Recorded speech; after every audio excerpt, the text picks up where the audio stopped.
Hey there, Fog Dwellers, it's DLC time, so before I get into some matches as my new Survivor main, Chris Redfield, let's go over the new shrine, shall we? First up from Cheryl comes the Friend of Obsession perks, Blood Pact. Whenever you or the Obsession is injured, you will see each other's auras. After you complete a healing action on the Obsession, or if they complete one on you, Blood Pact will then activate. As long as you two are within 16 meters of each other, you will gain a 5% haste effect, 7% at tier 3.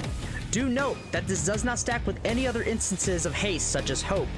Also note that while this does reduce your odds of being the Obsession, if you start the trial as the Obsession, or become it using perks such as Decisive Strike, For the People, etc., Blood Pact will then deactivate, so please keep that in mind when you're picking your perk loadout.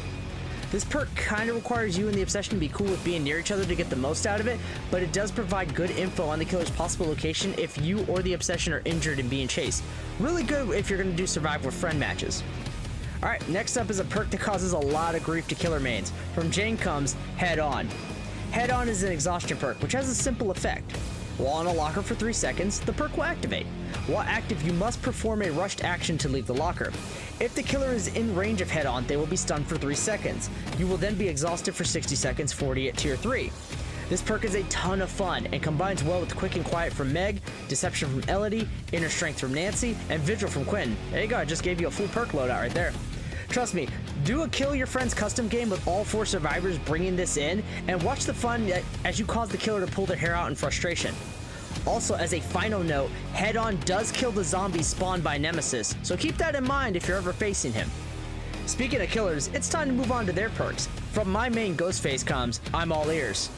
Any survivor within 48 meters of you that performs a rushed action has their aura revealed to you for 6 seconds. This can only be triggered once every 60 seconds, 40 at tier 3. This perk is good for chases and combines well with Hex crowd control. Trust me, you can get a lot of good chase information, allowing you to mind game efficiently using this perk. And last but not least is our final perk. From the Spirit comes Rancor, the Bane of Obsessions. Rancor is an Obsession perk, and each time a gen is completed, the Obsession can see your aura for 5 seconds, 3 at tier 3. On the flip side is you will also see the auras of all survivors for 3 seconds. Once all the gens are completed, the Obsession suffers from a permanent exposed effect, and you can kill them without a Mori offering.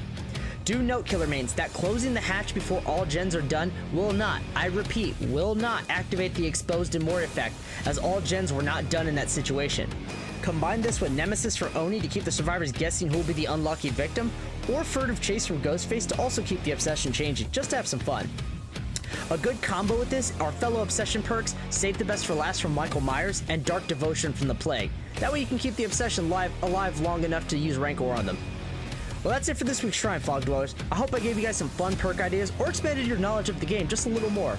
As always, if you liked the video, please hit that like and subscribe button, and I'll see you in the fog. Stay hungry, Fog Dwellers.